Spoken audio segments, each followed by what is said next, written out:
მე-11 კლასიდან მე უკვე დავიწყე დიჯეობა. ანუ მუშაობდი, კი არ მისწავლია დიჯეობა, პირდაპირ დავიწყე მუშაობა. ანუ სწავლის საშუალება არ არსებობდა მაშინ. სამე აპარატურასთან წვდომაც კი წარმოუდგენელი იყო. თან სტუდენტი ვარ, არ დაგავიწყდეს. კვირაში 6 ღამე ვუკრავდი. საღამოს დილის 60 საათამდე, ხო, დილის 60 საათამდე ვუკრავდი. ყოველ საღამოს კვირაში 6 ჯერ. ჩემი ჰონორარი იყო 5 ლარი ღამეში. თუმცა მაშინ ისე თიმდგომარეობა იყო, რომ ის ოჯახში მნიშვნელოვანი შემოსავალი იყო მაინც. მე 40-მდე ქვეყანაში ვარ ნამყოფი და ამ ქვეყნებში ძალიან ბევრ ქალაქში და თბილისისნაირი ქალაქი მე ჯერ არ შემხვედრია. იმიტომ არა რომ იმ ქალაქებს რამე დაეწუნებათ. დღეს ევროპაში ამოწურულია, სინამდვილეში ამოწურულია ყველა შესაძლებლობა საქმოსნობის თვალსაზრისით. და თუ რამეს აკეთებ, ესე იგი ძალიან დიდ კონკურენციაში შედიხარ ვიღაცასთან. ნებისმიერ სფეროში. იმიტომ რომ იქ ყველაფერი დახვეწილია უკვე და აღარ არის სივრცე. და საქართველოში იმდენი ხრელია ჯერ შესავსები, იმდენი მომსახურება არის გასაწევი. გამარჯობა, დღეს ორშაბათია და უკვე ტრადიციულად ორშაბათობით გადის ჩვენი ეპიზოდი. დღეს უკვე მე-5 ეპიზოდია და სულ მავიწყდება რომ იუთუბერი ვარ და მინდა გთხოვოთ რომ პირველ რიგში გამოიწერეთ ჩვენი არხი, დალაიქეთ ვიდეო და ასევე დააკომენტარეთ თუ სურვილი გექნება ეს ჩემი არხისთვის ძალიან კარგი იქნება და უფრო განვითარდება და უფრო მეტ საინტერესო ადამიანის ინტერვიუს შემოგთავაზებ და უფრო მეტ საინტერესო ვიდეოს ზოგადად. რაც შეეხება დღევანდელ ეპიზოდს, მინდა გითხრათ რომ დღევანდელი ეპიზოდის სტუმარი გახლავთ ძალიან საინტერესო ადამიანი, რომელთან საუბარიც იმედია ძალიან მოგეწონებათ. დღევანდელი ეპიზოდის სტუმარი არის პროფესიით მსახიობი, ასევე მუსიკოსი, დიჯეი, რომელსაც აუდიტორია იცნობს როგორც დიჯეი ჯიოს და ახლა ასევე არის როგორც მეწარმე. ამ ყველაფერზე ხა ვისაუბრებ ჩემს სტუმართან. გამარჯობა.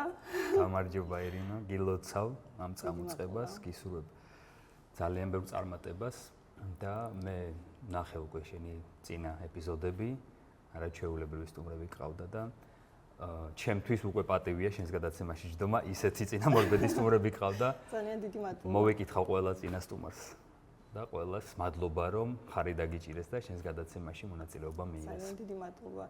მადლობა შენ მოწვევისთვის. შენც ასევე დიდი მადლობა რომ იღებ მონაწილეობას ამ ჩვენს ეპიზოდში და მოკლედ ახლა მე-5 ეპიზოდის მთავარი გმირი ხარ შენ. და დავიწყოთ, მოდი რთიცი, სულ თავიდან დავიწყოთ და შენი მთავარი პროფესიით, რომელიც არის მსახიობობა. როგორ მიხვედი ამ პროფესიამდე და ზოგადად აი ბავშვობიდან რო დავიწყოთ, საიდან მოდიხარ, ვინ ხარ და როგორ მიხვედი ზოგადად მსახიობის პროფესიის სფეროში, ასე ვთქვათ. ნახე რა შეესაქმე, როგორც ასეთი მე სამსახიობო მიმართულებით მივიღე განათლება. თუმცა დღეს არა ვარ აქტიურად ჩართული ამ დარგში. არც წინააღმდეგი არა ვარ ვიყო ჩართული, უბრალოდ ესე განვითარდა მოვლენები, რომ დღესდღეობით საერთოდ არ მაქვს კვეთა ამ სფეროსთან. თუმცა თითქოს და ბავშვობიდანვე იცი, რომ რაღაცა სასცენო მიმართულებით კიდე რაღაც აკეთო რა. ჩემ შემთხვევაში ისე დაალაგდა, რომ ოჯახის მხრიდანაც სულ იყო ეს მხარდაჭერა, რომ რაღაცა განვითარებულიყო არა ტექნიკური საგნები მარტო და ყოველთვის მხარდაჭერა იყო მაგალითად ეჩემისგან, ულევი მხარდაჭერა, რომ სულ რაღაცა შემეძინა სახელოვნებო მიმართულებაში. ბავშვობიდან ხალხურ სიმღერაზეც მატარა, ცეკვაზეც ფორტეპიანოზეც, ასე შემდეგ და ასე შემდეგ რა, სოლფეჯიოდან წაწყებული ყველაფერზე მატარა. მათ შორის მხატვრული კითხვის ჯგუფზეც და ასე შემდეგ, ანუ სინამდვილეში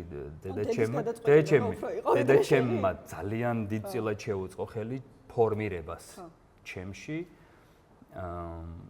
ალბათ 2-3 რამისა, ერთი არის გამზარდა საქართველოს გულშემატკივარ და პატრიოტად. მეორე შემაყვარა ქართული ენა და ლიტერატურა და მესამე აი ეს სახელოვნებო დარგები რა. და მე რა თქმა უნდა, როცა ესეთი საფუძვლები ჩაიყრება ბავშვობაში, შენ უკვე ასოცირდები, შენი თავი ასოცირდება უკვე ამ სფეროებთან. ანუ სულ სასცენო რაღაც წერტილში ელვარებ რა, გინდა არ გინდა რა და აი ესე გამოიკვეთა მე. არა, რაში ხარ დაკავებული რა, გარდა იმისა, რომ სკოლაში დადიხარ, ხო? რით ხარ დაკავებული და სულ აი ესეთი რაღაცები ვიყავი და სულ ხო, წრეები დავარქვათ, ხო? ან ხან გალობაზე დავდიოდი, ხან მასე ხარ ხო ხვდები რაღაც სხვადასხვა მიმართულებით. შენც გქონდა ალბათ სურვილი თორე ხარ. ძალიან მიყვარდა, ხო, ძალიან მიყვარდა. და ნიჭიც ალბათ ქონდა ეს შენ გწნობდი ამას რომ რაღაცა ამ მიმართულებით ქონდა უფრო ნიჭი შემოქმედება. ეს რო არ ყოფილიყო ალბათ არ ცვლიდი, ხო? გარდა ეხა მისა რომ რაღაც შიგნიდან საძახისი გაქვს თითქოს. რომ მოგწონს რაღაც ერთია, მაგრამ ნიჭს არ ვუჩიოდი. თუმცა შეიძლება რაღაც ეტაპზე იმდენად აღარ განვავითარე ის ჩემი ნიჭი და სხვა რაღაცეები ავირჩიე მე გზადაგზა. ეს უკვე მერე. ხო, აი მაგალითისთვის ნახე, სკოლა რო დავამთავრე, ანუ ბოლო წელს მე-11 კლასი, ჩვენ დროს 11 კლასი იყო. მე-11 კლასიდან მე უკვე დავიწყე დიჯეობა. ანუ მუშაობდი, კი არ მისწავლია დიჯეობა, უკვე პირდაპირ დავიწყე მუშაობა. ანუ სწავლის საშუალება არ არსებობდა მაშინ. სამე აპარატურასთან წვდომაც კი წარმოუდგენელი იყო. ხო და აბა როგორ დაიწყო? პირდაპირ აი ადგილზე ვისწავლე, ანუ პირდაპირ დავიწყე მუშაობა და ჩემი მეგობრის ხელშეწყობით, რომელიც თვითონ იყო DJ და მე თვითონ გადაწყვიტე საქართველოს დატოვება და ჩამნაცვლებლად მიმიყვანა მე და ეგრე მოხდი მაგ სფეროშიც. ან DJ 2000 წლიდან თუ 99 წლიდან. 25 წელია. 25 წელზე მეტია, ხო? 25 წელი გავიდა, კი ბატონო. ხო და ეხლა სანამ უკვე განვითარებას მაგ კუთხით ეკამდე მივალთ, მაინტერესებს, შენ ხო თეატრალური დაამთავრე, ხო? ხო, სწორად ვიცი. ხო და თეატრალურზე სამსახიობო, ხო? და აი რა პერიოდამდე გაგრძელდა ეს შენი, ასე ვთქვათ, აი სამსახიობო კარიერა? მე მახსოვს რაღაც კადრებიც არის, ძველ რაღაც ფილმებშიც გაქვს მიღებული მონაწილეობა, ხო? ანუ კინომის მიმართულებით თუ იყო სპექტაკლები ან რაღაც ამ მიმართულებითაც გამოდარება? ჩვენ შემთხვევაში ნახე როგორ იყო, ესე იგი 2000 წელს ვაბარებდი უბრალოდ სამსახიობო ფაკულტეტზე და ჩავიჭერი. რომელიღაც გამოსცადე, აღარ მახსოვს. ყოველ შემთხვევაში რჩებოდი ქუჩაში. რაც ჩემთვის აბსოლუტურად მიუღებელი იყო. მე გამოსავალს ვეძებდი, მთავარი იყო რომ ყოფილიყავი ამ სფეროსთან ახლოს. და მოხდა ისე რომ ქონდა გადაწყვეტილი 100%. კი, 100%, იმიტომ რომ ფეხბურთს დავანებე თავი, იმიტომ რომ აუცილებლად სამსახიობოზე მინდოდა სწავლა და მაშინ ისე დაემთხვა რომ როდესაც დრამის, კინოსა და თეატრის მსახიობის ის რომ მთავრდებოდა გამოცდები, იქ კიდე კულდად რჩებოდა პანტომიმის მიმართულება. და მე რადგან აქ ჩავიჭერი და ვეღარ ჩავაბარე, ეგრევე მოვიფიქრე, რომ გეგმა ნომერი 2 იყო, რომ აუცილებლად შევიდე თეატრში. და ამ შემთხვევაში იყო პანტომიმის ფაკულტეტი. თან მე იმ დროისთვის ძალიან კარგ ფორმაში ვიყავი, მე ბავშვობაში ბრეიკდანსაც, ბავშვობაში არა, უფრო აი მოზარდობაში ბრეიკდანსი და რაღაცები იმიტაციებდა და რადგან ფორმაში ვიყავი, ვიფიქრე, რომ იდეალური საშუალება იყო, რომ ფორმიდან არ ამოვვარდე, პანტომიმაზე შევიდე, თეატრში ვიყო, ხო ხტები, მაინც განვითარდეს ჩემში ეს ხაზი სასცენო მიმართულებით და მე თუ მომეცემა საშუალება, ვთქვათ, შევალ ან გადავალ სამსახიობო დრამის უკვე ფაკულტეტზე. და ესეც მოხდა რა, 3 წელი პანტომიმის თეატრში ვიყავი და შემდეგ 3 წლის შემდეგ პირადი დანაკლისი მქონდა, ხედავდი რომ ვეღარ ვითარდებოდი და ამავდროულად ხედავდი რომ სხვა თანაკურსელები, ვთქვათ, ვინც დრამის სამსახიობოზე იყვნენ, იმათში ხედავდი ზრდას. აი პიროვნულ ზრდას ხედავდი პროფესიულს და ჩემში ვერ ხედავდი, აი რაღაც მომენტამდე რაღაც თითქოს სწავლე გავიზარდე, მე ვეღარ ხედავდი და მანდ გაიღვიძა ისევ იმ აზრმა, რომ რა იყო მიზეზი ამისი? აი პირდაპირ დავინახე, რომ ადამიანები იზრდებოდნენ და მე არა. და ეს დავინახე თუ არა, გაიღვიძა ჩემში ისევ იმ აზრმა, რომ უი მე სამსახიობოზე გადასვლა დამავიწყდა. და აბა ეხლა დავტრიალდი და აღმოჩნდა ისე რომ ჩემთვის სასურველი პედაგოგები ვინც იყვნენ მაშინ ყველასთან ურთულესი იყო გადასვლა.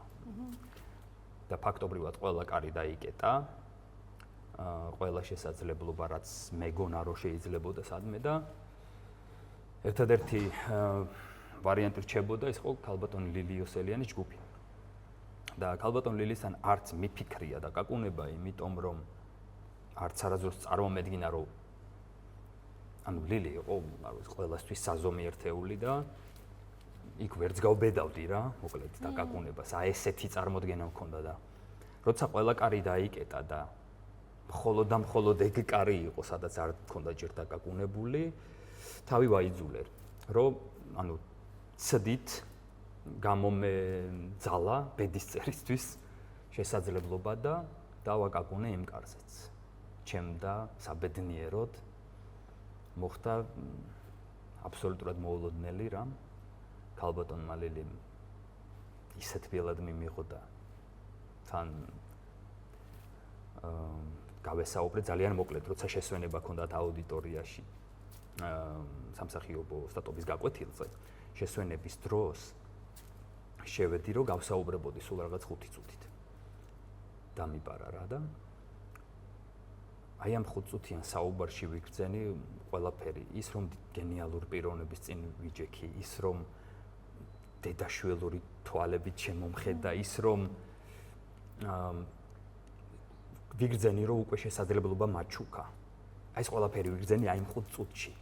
და შენც უფრო სითამამე კი არა ვიგრძენი და უფრო გაიხსენი ალბათ, ხო? არა, პირიქით. მე არ ვიცოდი რა იქნებოდა ჩემი ბედი ჯერ. და აი ამ 5 წუთში რაც მოესწრო და იქ შედეგი არ იყო. იქ უბრალოდ აი რაც მოასწარი გასაუბრება და დაირეკა ზარი, შემოვიდა ჯგუფი, მე უნდა გავიდე. განაგრძეს მათ რეპეტიცია და მე ვდგავარ მთელი შემდეგი 1 საათი, მე ვიდექი მათ კართან. აი ანუ კარს მიღმა. და 1 საათი იქ ვიდექი და ერთ-ერთი ჩემი ჯგუფელი გამოვიდა 1 საათის მერე, ანუ უკვე მომავალში ჩემი ჯგუფელი გამოვიდა ნატა, არ დამოიწდება და მეუბნება რომ ქალბატონმა ლილიმ მიგიღო. და მე იმ შეფასებას ვერ გავიმეორებ, მე იქ რა დამემართა. მაგრამ მახსოვს რომ აი ბედნიერესი ვიყავი და ვტიროდი და მოკლედ რა, აი ახალი სიცოცხლე მაჩუქა ქალბატონმა ლილიმ და მთელი მომდევნო 4 წელი მასთან მე ვისწავლე არ ვიცი ულევი რამ გარდა პროფესიისა უამრავი რამ ვისწავლე და ძალიან დიდი წვლილი შეიტანა ჩემი უკვე ზრდასრული ადამიანის პიროვნების ჩამოყალიბების აი იმ საფეხურზე ძალიან დიდი აგური კი არა მგონი რაღაც პირამიდის დიდი ლოდი დადო. მადლობა მას. ესე იგი ის პერიოდი სანამ შენ აქამდე მიხვიდოდი, ალბათ გამართლებული იყო, რომ ზუსტად იმ დროს მოხდა, როდესაც საჭირო იყო ეს ყველაფერი. ეს თავისთავად ხო იცი ეს. ვერ დაბადებ ამას ეს. ძალით ვერ გააჩენ რა. ხშირად არის ხოლმე ესეთი მომენტი და შენ ამ პერიოდში, ამ 4 წლის განმავლობაში ალბათ მონაწილეობდი ხო თვითონ სპექტაკლებში. თუ როგორი, აი როგორ მიდიოდა შენ აი ეს პერიოდი ზოგადად. თავიდან აი რაღაც გითხარი, პანტომის თეატრში. პანტომის თეატრში 1 წლის მერე უკვე სპექტაკლებში ვთამაშობდი, ანუ 2 წელი. არ ვიცი როგორ არის, მაგრამ ჩვენ პერიოდში ახლა გასცდა დავდიოდით მაშინ. მე ყოველ შემთხვევაში სპექტაკლებზე დადიოდი პანტომის თეატრში. პანტომიმის გულისხმობ ხო და ძალიან მიყვარდა, მომწონდა რაღაც საინტერესოა ესეთი სპეციფიკური რა თქმა უნდა, მაგრამ მე კარგად ვიცი ზოგადად ვარ რამდენჯერმე ნამყოფი და ასე რომ არ არის ესეც ასე ვთქვათ ხელწამოსაკრავი თუ არა პირიქით ესეთი. არა, ძალიან მართლაც უმაღლესი ხელოვნების ის არის. არ ვიცი, ნიმუში პანტომიმა ერთ-ერთი ხელოვნების აი მართლაც დახვეწილი შენ ხო სამსახიობოზე უკვე გადახვედი ასე ვთქვათ და ხო სამსახიობოზე რო გადავედი, მე იქ უკვე დაიწყო აი ეს შერჩევები, ანუ ეგრეთ წოდებული კასტინგები, ხო? და უკვე იქაც დავიწყე აქტიურად მონაწილეობის მიღება რუსულ სერიალში გადამიღეს 2004-ში თუ არ ვცდები.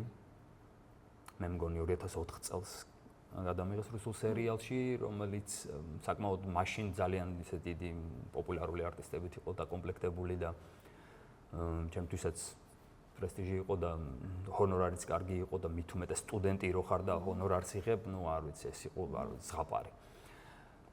პირველი სხვათა შორის ის მახსოვს, ეხლა არ დავასახელებ, ერთ-ერთი ყველაზე ცნობილი სასმელის რეკლამაში გადამიღეს. პირველ კურსზე რო ჩავაბარე პანტომიმაზე, მაშინ ქუჩიდან ამიყვანეს, ქუჩაში დამინახეს და ამიყვეს და ახლა იცი ამერიკული ოცნების რაღაცა ვარიანტი დატრიალდა და მაშინ ვიგრძენი რომ სწორ ადგილზე ვარ რა. ესე იგი აქ უნდა ვიყო რა, ესე იგი. ხო და ნუ მოკლედ არაერთ რაღაცაში გადავიღია. მე რამდენიმე სპექტაკლში ვითამაშეთ, მათ შორის წილად ხდა მაშინდელი რუსთაველის სარდაფის თეატრში რამდენიმე სპექტაკლის თამაში და მე უკვე როცა დავინახე რომ იგივე სიტუაციაში აღმოჩნდი, რაღაცა მეტი მინდოდა ჩემთვის ჰორიზონტი ძალიან ახლოს იყო. უკვე ძალიან ახლოს იყო ჰორიზონტი, ხედავდი რომ აი წინ სად წავიდე, აღარ ჩანს გზა. აი იმიტომ რომ მგონია რომ აი ჰორიზონტთან მივედი უკვე რა, ყველგან. მე იმას კი არ ვამბობ რომ რაღაც კარიერაში კულმინაციას მივაღწია. მე ვამბობ აი ჩემ ზოგადად პიროვნული განვითარების ზღვარი დავინახე. და მაშინ დავიწყე ფიქრი უკვე სად წავიდე. ცვლილებაზე, ხო? ცვლილებაზე და როგორც წინა შემთხვევაში ცვლილებაც თავისით მოვიდა რა. მაშინ სრულიად აი ამ ფიქრებში რო ვიყავი ისე ქვაშვეთის ეკლესიასთან შემხვდა ჩემი მეგობარი, რომელიც გეგმავდა უბრალოდ იქვე მიამბო რა, რომ გეგმავს ახლა თურქეთში წასვლას და ამადამ მიმართულებით და იქ დასაქმება DJ-ის რანგშიც შეიძლებოდა, ანიმატორის, რაღაც მაშინ ეს იყო პოპულარული და რა თქმა უნდა გამოვიყენე 2006-ის ბოლო. უკვე დავამთავრე თეატრალური ასე შემდეგ და თუმცა შენ აი სანამ თურქეთამდე მივას პარალელურად ხო ეს DJ-ის ასე ვთქვათ საქმიანობით იყავი დაკავებული, ხო? ანუ უკრავდი, მაშინ ხარ რა იყო, არც არ იყო ბევრი ისინი, ხო? ანუ კლუბები და ისინი ხარ როგორც არის, მაშინ არ იყო, მაგრამ აი სად იყო, სად უკრავდი ხოლმე ეს? ანუ სახელს არ გეკითხები ზოგადად, ანუ თბილისში სულ 3 წერტილი იყო მაშინ. და ამ 3-დან ერთ-ერთში. თან როგორი რაღაც იყო, იცი? თან სტუდენტი ვარ, არ დაგავიწყდეს. კვირაში 6 ღამე ვუკრავდი. საღამოს ანუ დილის 60 საათამდე, ხო, დილის 60 საათამდე ვუკრავდი. ყოველ საღამოს კვირაში 6 ჯერ. ჩემი ჰონორარი იყო 5 ლარი ღამეში. მახსოვს? თუმცა ну машин ისე თიმდგომარეობა იყო, რომ ის ოჯახში მნიშვნელოვანი შემოსავალი იყო მაინც. მაშინ ძალიან რთული სიტუაცია ჰქონდა სახლში. ეს აპარატურა და ეს თვითონ კლუბის, ხო, მე ჩემი აპარატურა მაშინ საოცნებო იყო მარტო. სხვათა შორის თურქეთში რო წავედი, ჩემი მიზანი ეგ იყო, რომ აპარატურა მეყიდა, მე იქ ნაშოვნი შემოსავლებით. ესე თურქეთში წახვედი ამ მიზნით, ხო, რომ თურქეთში წავედი იმ მიზნით, რომ ჯერ განვითარების ახალი რაღაც ეტაპი დამეწყო, მეორე რადგან იქ ანაზღაურება უფრო სარფიანი იყო ჩემთვის, იმ ანაზღაურებიდან შევძლებდი ბევრი დანაზოგის გაკეთებას, შესაბამისად ვიყიძდი უკვე აპარატურასაც და თუმცა 2006-ის ბოლოს წავედი და 2008 წლის ბოლოს ვიყიდე უკვე საოცნებო აპარატურა. განა რაღაცა პატარა, უკვე აი ახალი თაობა და ბოლო რაღაც სიტყვა ვიყიდე უკვე და ნიშნულოვანი იყო. ოღონდ მაგ დროისთვის უკვე ბელგიაში ვცხოვრობდი, ანუ თურქეთიდან 2 წელი თურქეთში ვიყავი, მერე თურქეთიდან ბელგიაში გადავედი, ბელგიიდან მერე ცოტა ხანი ლონდონში, ლონდონიდან ისე ბელგიაში დავბრუნდი, ბელგიიდან მერე ესპანეთში და ესპანეთიდან ბოლოს მაგას საქართველოში და ეხლა ისე ვარ რა. კი ბატონო. თურქეთში, ანუ 2 წელი იყავი თურქეთში, ხო? კი. ხო და შენ, ანუ ის პერიოდი, როდესაც შენ თურქეთში იყავი, გამართლებულად ფიქრობ ეხლა, რომ სწორი იყო შენი გადაწყვეტილება, რომ წახვედი, ხო? ანუ ეხლანდელი გადმოსახედიდან. უდაოდ. ხო. უდაოდ ის იყო სერიოზული ნახტომი ჩემს პიროვნულ განვითარებასა და ზოგადად გადაწყვეტილებებს შორის ერთ-ერთი ყველაზე მტკიცე და სასარგებლო ჩემთვის.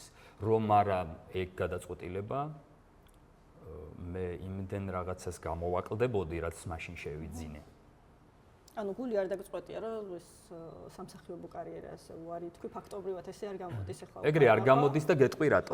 იმიტომ რომ ჩემთვის ნახე ეს სადიჯეო ნაწილში გინდა არ გინდა სცენა, მე ჩემი სცენა მქონდა ყოველთვის.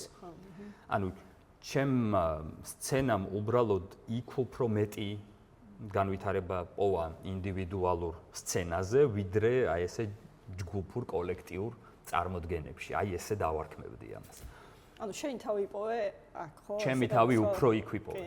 იცი რატომ? მე სხვათა შორის აღმოვაჩინე, რომ მე მჯერა, რომ ძალიან ნიჭიერი მსახიობი ვარ, მაგრამ მაქვს ერთი დიდი მინუსი. მე თვითონ სამსახიობო სკოლაში, უნივერსიტეტში აღმოვაჩინე, რომ მე მრცხვენია ჩემი ემოციების გამოვლენა. და ეს ჩემთვის იქნა, აი, იმხელა ზღუდე, რომ უკვე ჯვარებით მაწვა.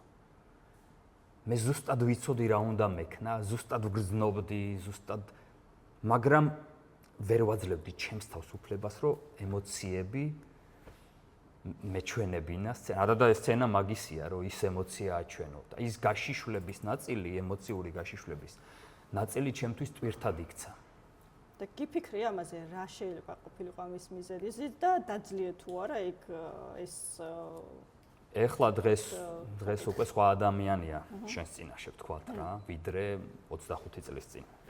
რო ყოფილიყავით შენ და მე ესე პირისპირ სხვანაირად ვისაუბრებდი.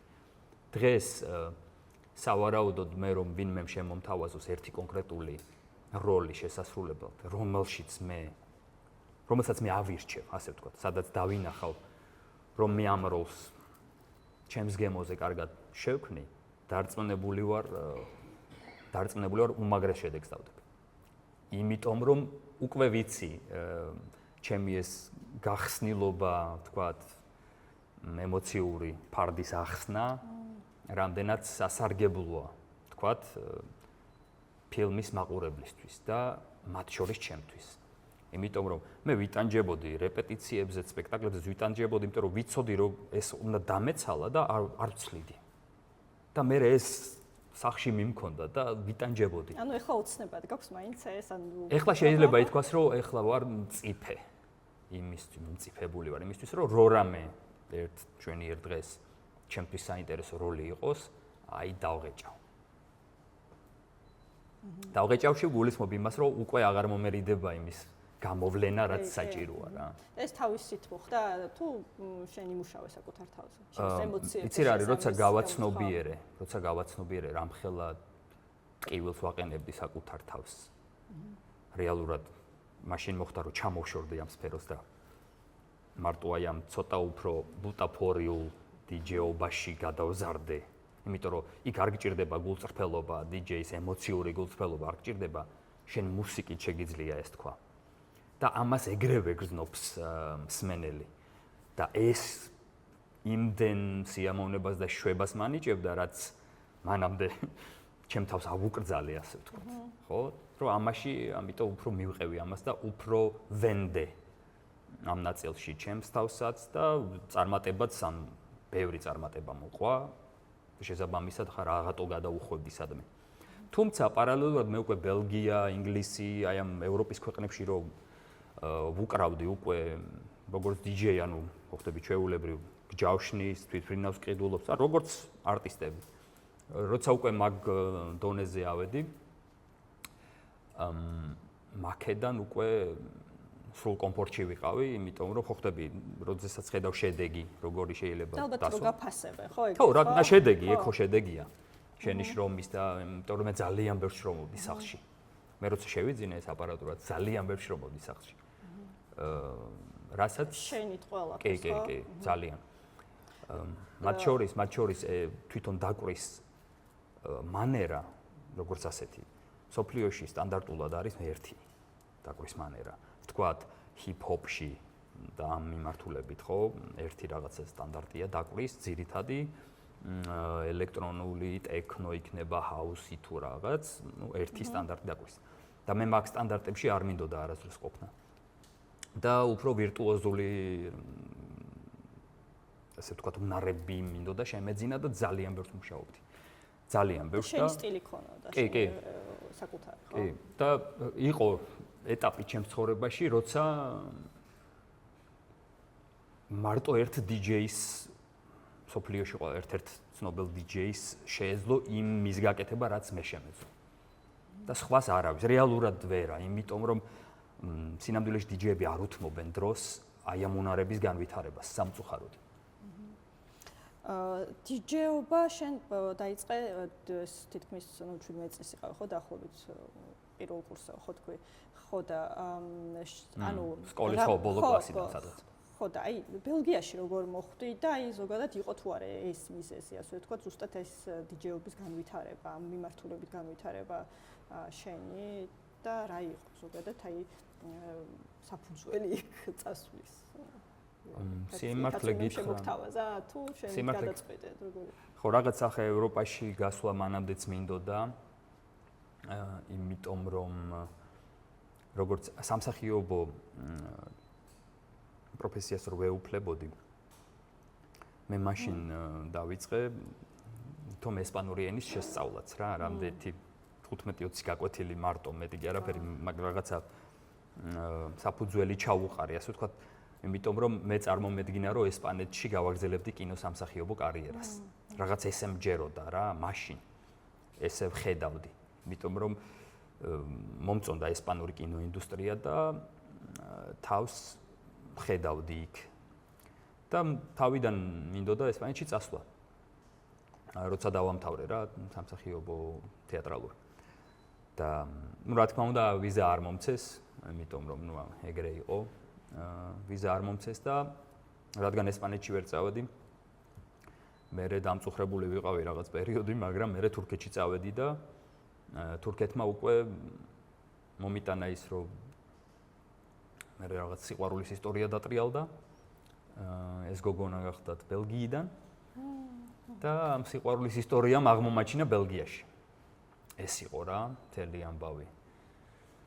და რო ჩახვედი, ანუ ფაქტობრივად არ ქონდა ხო მაშინ არაფერი, იმიტომ რომ არა, საერთოდ არაფერი. და როგორ დაიწყე ეს? თუ იქაც მეუღლე მოხარ რაღაცა შეგიწყო ხელი, თუ როგორ იყო ეს სიმბოლო? ხო, ნახე მეუღლემ შემიწყო ხელი იმაში, რომ გამაცნო ვისაც კი შეიძლებოდა რომ გამეცნო, ყველა გამაცნო, რომ მე მაქსიმალურად ადვილად შევწყმოდი ადგილობრივად სოციუმს და ეგრეც მოხდა რა, სადღაც ორ თვეში მე უკვე ნახევარ ქალაქს ვიცნობდი. ანტვერპენში ვცხოვრობდი. დაახლოებით ჩემი ჩასვლიდან 1 წლის ან წელიწადი 3 თვე, დაახლოებით ამ დროში პირველი ჯავშანი ავიღე როგორც DJ. და ისეთი წარმატებული იყო, რომ მე უკვე კვირაში 4 დღე ვუკრავდი 3 წელი. რაც ძალიან ბევრია, ძალიან ბევრია აი ყველა DJ-ისთვის. კვირაში 4 დღე. ანუ ბევრია გულისხმობ ძალიან დიდი დატვირთვა, ძალიან. ხო?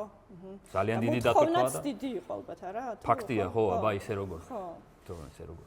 და ისე ანუ ეხლა ანტვერპენი ზოგადად ცნობილია ხო ესეთი მაშინ უფრო დუღდა კი, ეხლა სამწუხაროდ აღარ, მაგრამ მაშინ დუღდა. ხო, და ანუ ეს თავის დამკვიდრება ანუ არ გაგიჭირდა, ხო, ისეთი კი, ყველაფერი რთულია, ხო იცი, ეხლა ახალ გარემოში ცხოვრება.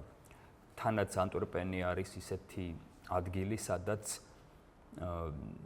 პირველ ეტაპზე მიგიღებენ ინგლისურ ენოვნად. იმიტომ რომ იცი რომ ახალი ჩასული ხარ, მაგრამ მერე იქ აუცილებლად მოგთხოვს სოციუმი, რომ შენ ფლობდე ნიდერლანდურს, ანუ ფლამანდიურს ამ შემთხვევაში. შესაბამისად ეგენაც ვისწავლე. და მოკლედ, ჯერ პატივიც უნდა სცე, სადაც ხარ ჩასული იმ ენაზე, უნდა თუ აპირები ცხოვრებას, უნდა შეისწავლო, ხო? ანტვერპენში ყოფნისას ფიქრობდი, ესე იგი, რომ წასულიყავი უпростоოდ 2 წელი გინდოდა მხოლოდ იქ ყოფნა და მე წასულიყავი სხვაგან, ხო? და სად გინდოდა წასულიყავი და რატო? ანუ გეგმა კი არ არსებობდა, უბრალოდ თავში რაღაცა ეს აზრი იყო, რომ მე ბელგიაში დიდხანს არ გავჩერდებოდი. ანუ თავიდანვე ჩასვლისას თავიდანვე ესე თი განწყობით ვიყავი. მით უფრო იმიტომ რომ თავიდან არ მომწონდა ის წყობა, ის ხალხი, ასე ვთქვათ, თავიდან შეგუება გამიჭირდა. არ იყო ჩემი ენერგიის მატარებელი სივრცე თითქოს იქ ამ ნაწილში შერწყმა ცოტა მიჭირდა და ურთიერთობებს გულისხმობ, ხო? ყველაფერს როგორც ვთქვათ, იმ დროისთვის ჩემი თვალსაჩინარიდან, როგორიც იყო ბელგია, იყო რაღაც კარგია, მე რას ვერჩი, მაგრამ ჩემთვის ხო რაღაცა ეს არ არის ჩემი რაღაცები მაკლდა რა, მოკლედ რა, ხა თბილისი არ არის რა, ანტვერპენი რა. თბილისი ხო ხდები ახლა. თბილისისნაირი ქალაქი მე 40-მდე ქვეყანაში ვარ ნამყოფი და ამ ქვეყნებში ძალიან ბევრ ქალაქში. და თბილისისნაირი ქალაქი მე ჯერ არ შემხვედრია. იმიტომ არა რომ იმ ქალაქებს რამე დაეწუნებათ. უბრალოდ არის რაღაცა არ ვიცი რა უნდა დავარქვა, აი რაღაცნაირი მზე, აი ბურთია, რაღაცა ბურთი, წარმოიდგინე ესეთი ცხელი ბურთია. ის სიმღერა როა თბილისის მზე, ხო იცი? აი ეგ თბილისის მზე არის თბილისელ ადამიანებში. ჩვენ ხო ზოგადად მასიურად ისეთი განწყობა გვაქვს, რომ აი თბილისელები არ იღიმიან, დაბღვერილები დადიან თუ რაღაც. მაგრამ სინამდვილეში თბილისელებში ყველაზე დიდი სიყვარული დუხს. რაც სხვა ქალაქებში სამწუხაროდ არ არის. თუ საბედნიეროდ, რა ვიცი. და ანუ რისი თქმა მინდა, თბილისის ფონზე, ნუ ვერაფერი ვეღარ მათბობდა. ვეღარ მათბობდა ვერცად. თუმცა ვიცოდი, რომ აი ლონდონში ვიცხოვრებდი რა. ლონდონში გრძნობდი იმ კომფორტს, რაღაც დოზების იმ კომფორტს, რომ მე იქ ვიცხოვრობდი და მე ვიცხოვრე კიდეც, ნუ საბოლოოდ. მე ისო ბელგიაში დავბრუნდი, მაგრამ ბელგია არ იყო თქვა ასეთ ის მუხტი რაღაც მომენტში და მე წავედი უკვე ესპანეთში ამიტომ. მაგრამ ლონდონში არ იყავი ნამყოფი და უბრალოდ ფიქრობდი რომ იქ არა, ლონდონში ვიყავი ნამყოფი. ნამყოფზე ამბობ, ხო, უკვე ნამყოფი ვარ. ნამყოფი ვიყავი და ნუ ვიცოდი რომ იქ საჩემო ადგილი იყო. და აი რა იყო მაგალითად განსხვავება ანტვერპენსა და ლონდონს შორის ამ შემთხვევაში რატო იყო ესეთი არჩევანი და განსაკუთრებული შენი დამოკიდებულება? ნახე, აქ ორი ამბავი შესაძლოა არაცნობიერში, შესაძლოა ის რომ ლონდონში ძალიან დიდი სახელოვანი კლუბები მელოდა. და კარგი იქნებოდა ვთქვათ, იქ ცხოვრება და ამ კლუბებში უკვე შემოთავაზება ხონდა, ხო? კი. ხო და ანუ ისე არ ჩასულხარ როგორც ანტვერპენში დაუშვათ, როცა არაფერი არის. წინასწარ დაგეგმილი მქონდა უკვე რომ ყველაზე ცნობილი კლუბი რაც არის სოფლიოში ფაქტობრივად Ministry of Sound-ით ლონდონში და პაჩა იბიცას ანალოგი, რომელიც პაშა ლონდონი იყო, მაშინ ეხლა დაკეტილია სამწუხაროდ აღარ არსებობს. აი ამ ორ კლუბში მქონდა უკვე სეზონური სამუშაო. ეს ლონდონში ჩასვლამდე უკვე შეთანხმებული მქონდა. აი ასე ჩავედი.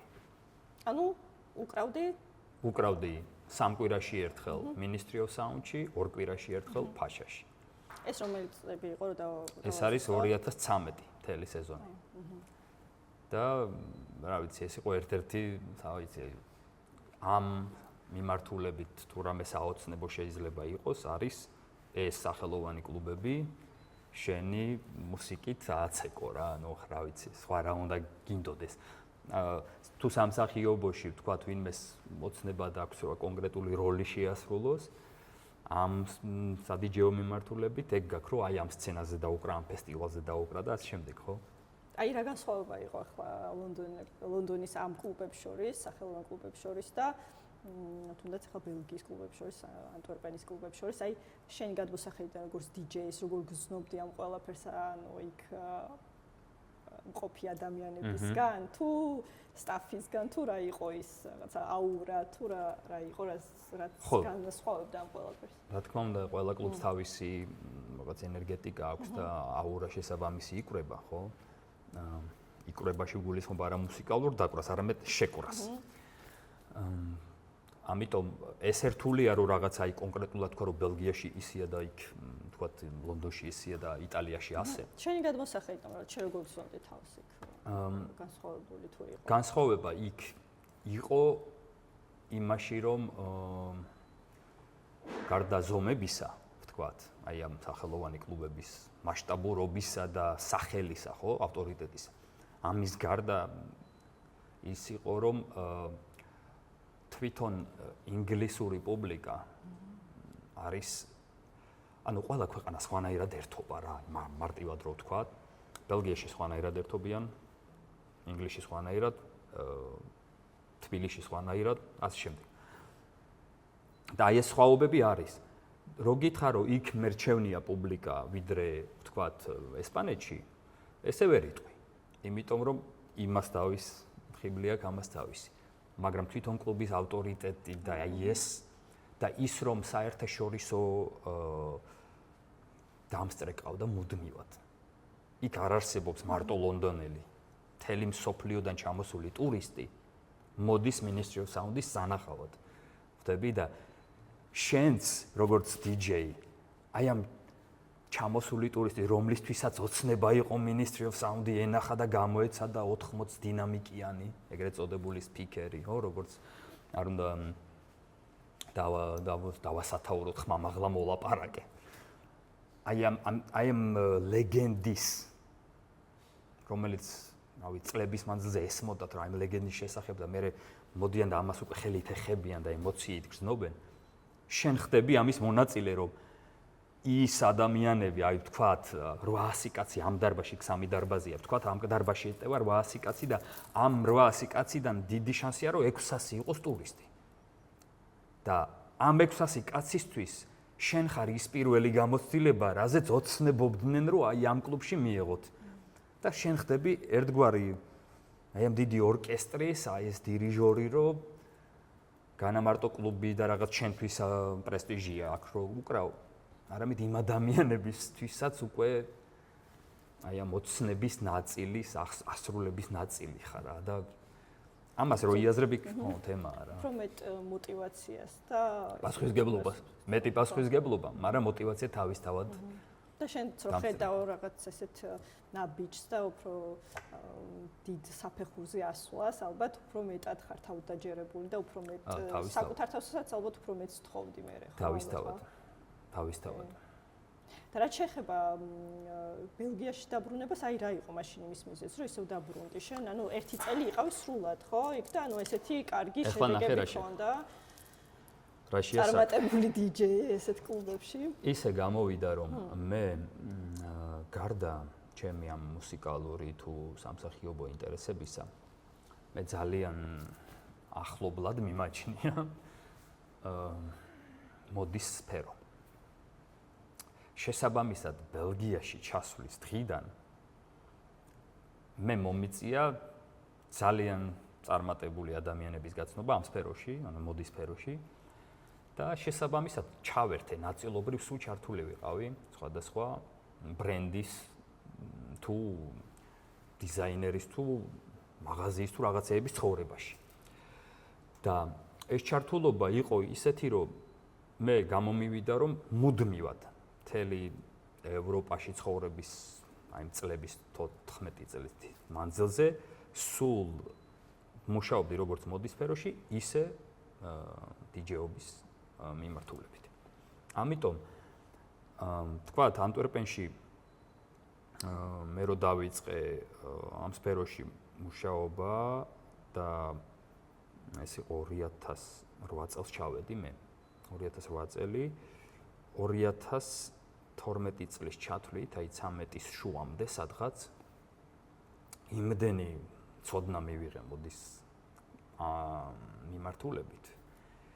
იმდენ სამოდელო სახლის წარმომადგენელს შევხვდი პირადად და დაახლოებით 600-მდე სხვადასხვა ბრენდთან ვიმუშავე.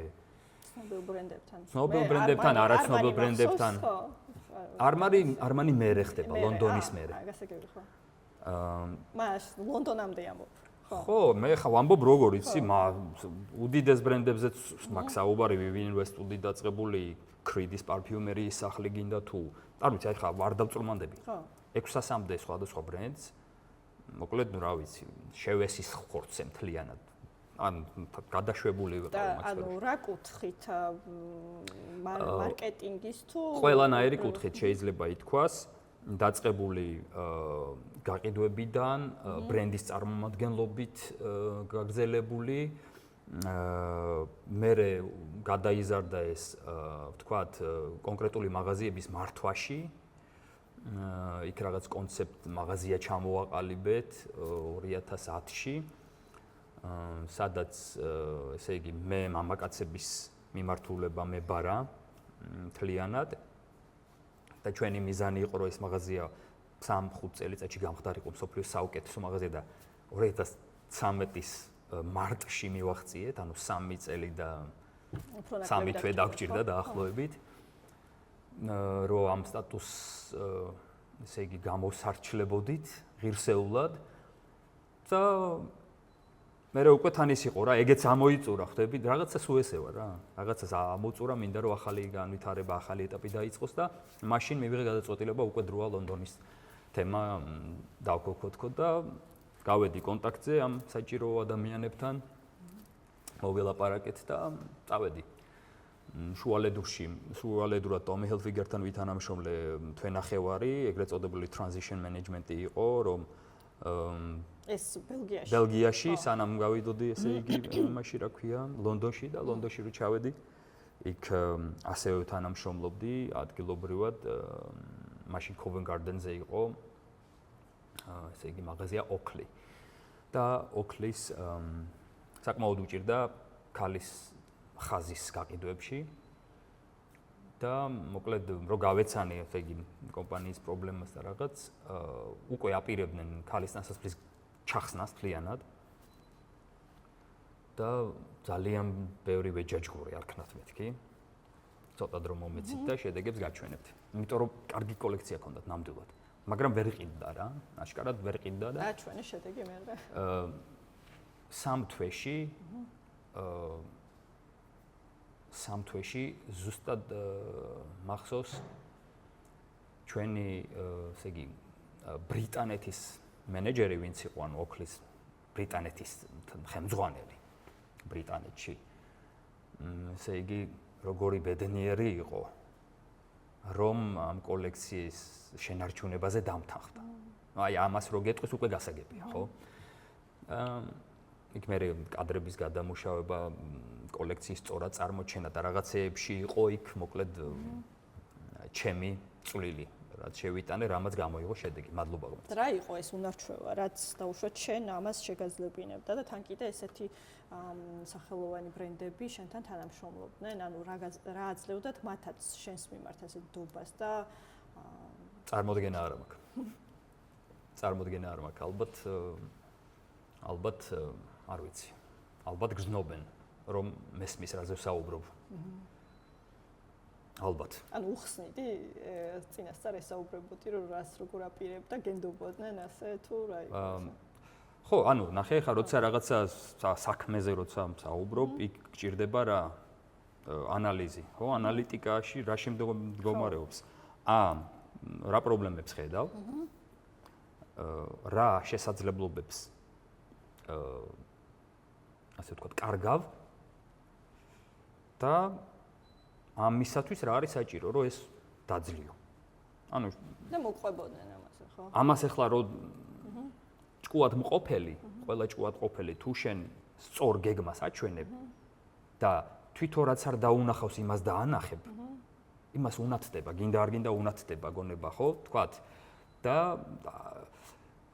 ასე ვთქვათ, ახალი ინტუიცია იღვიძებს, რომ უი ეს სწორი მიგნებაა და მოდი ვცადოთ ღირს, ჩიტი ბრდღნად. იმიტომ რომ ამ ყველაფერში კარგი ის არის რომ მე არაფერს არ ვაძვირებდი არავისთვის გესმის და ძალიან ეკონომიური გამოსავალი შემეძლო მეპოვნა რაღაც კონკრეტული საკითხისთვის. ვთქვათ როდესაც მე ლონდონში რო ცხოვრობდი, მაშინ მივიღე ჯორჯო არმანისგან შემოთავაზება, ოღონდ ბელგიაში იხსნებოდა უკვე ფლეგშიპი, ეგრეთ წოდებული სადროშო მაღაზია, ყველაზე დიდი მსოფლიოში, ანტვერპენში, რომელისთვისაც უნდა მეხემძღვანელა. ეს იყო შემოთავაზება და იქიდან გამომდინარე, რომ მე ხათაშორის 2000 პატარა ისტორიულ კვეთას გავაკეთე. 2004-5 წელი იყო, ზუსტად არ მახსოვს და მაშინ ერთადერთი გასართობი, ასე ვთქვათ, არხი ქართულ სატელევიზიო სივრცეში ბევრისთვის იყო Fashion TV. თუ გახსოვს, შენ რო Fashion TV თემა იყო რა და ხშირად უყურებდი მეც. და ერთხელ აი ესეთი სიტუაცია, ესე იგი, რაღაც რადიო პროექტი დავწერე. ძალიან ბევრი ვიმუშავე ამ რადიო პროექტზე. დამიდასტურეს პროექტი, უნდა წამეყვანა რადიო გადაცემა, ანუ მთლიანად მე შევკარი და დამიდასტურეს პროექტი და ორ კვირაში მეუბნებიან სპონსორმა გადაიფიქრა და აღარ გაგრძელდებაო და აი ვარ როგორ ფარხმალდაყრილი, იცი, რომ აი ძალიან ისეთი რა, იმედგაცრუებული და აი ამ იმედგაცრუებულ, ხო იცი, ფიქრად რომ იმედგაცრუება გაქვს და თან ტელევიზორია ჩართული და მექანიკურად უყურებ. და უყურებ ჯორჯო არმანის დეფილეს. კალბატონები, ნაირნაირი სამოსით, ბატონები, ხო, აი ეს ჯორჯოს ელეგანტური განუმეორებელი შარმი, რაღაცა სუფევს აი ამ ვიდეო კადრებიდან ესე მაფრქვევს ამ ყველაფერს და ბოლოს თვით სამწუხარო დაწუყვე გარდაცვლილი ჯორჯო გამოდის ამ სცენაზე და აი ამ აპლოდისმენტებს რო იღებს და აი ამ ანტურაჟს რო ხედავ ჯორჯოს გარემოცვას, მაშინ თქვი რომ მე აქ უნდა ვიმუშაო.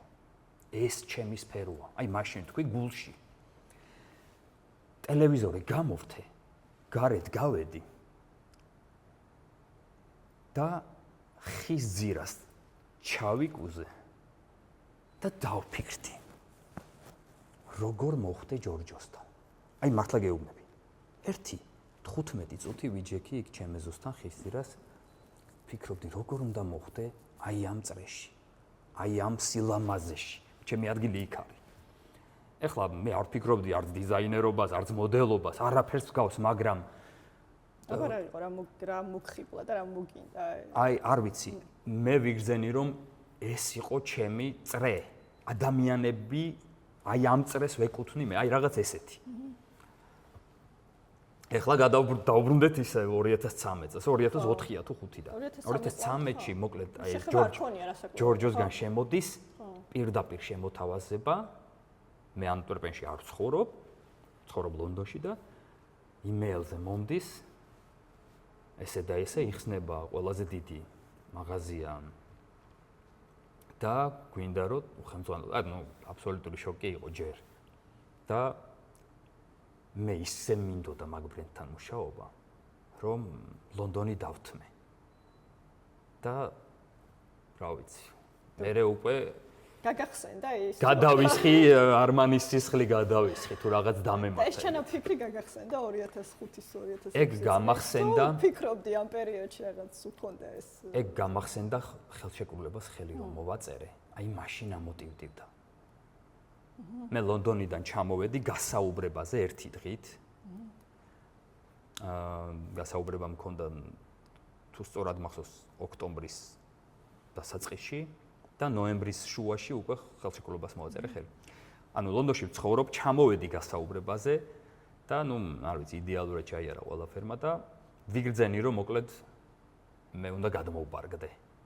ნუ შენი ამათგანაც პასუხმა არ დააყოვნა 3 დღეში და მიდასტურეს და მოკლედ დავლაგდი რა, ერთ თვეში უკვე ანტვერპენში ცხოვრობდი და ხელშეკრულებას მოვაწერე ხელი და სხვათა შორის აი ამ კომპანიაში რა არის იცი ძალიან მაგ რატო არის ჯორჯო ყველაზე წარმატებული ჯერ თვითონ პიროვნება და მერე ბრენდი თვითონ კომპანია.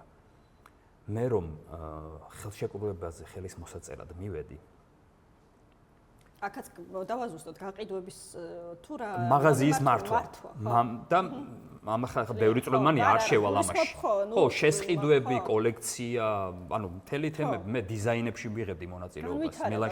მილანში ჩავდიოდი, რომ დიზაინებზე კორექცია შემეტანა.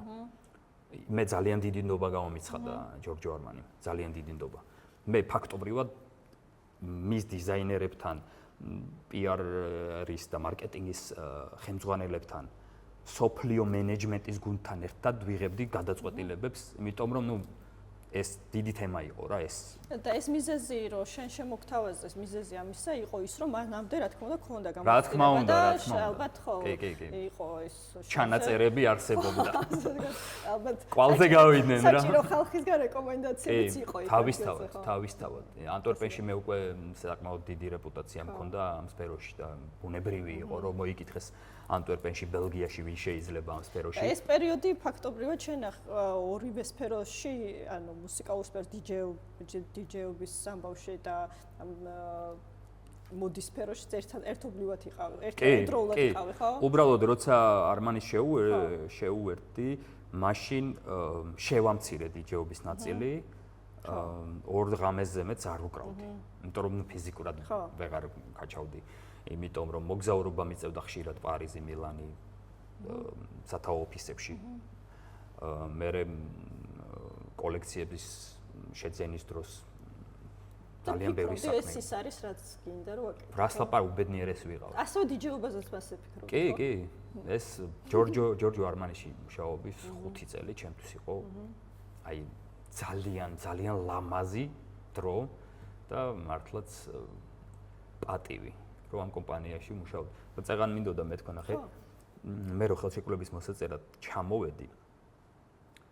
ესე იგი მივედი სათაო ოფისში და HR-ის ხო ადამიანის რესურსების განყოფილებაში.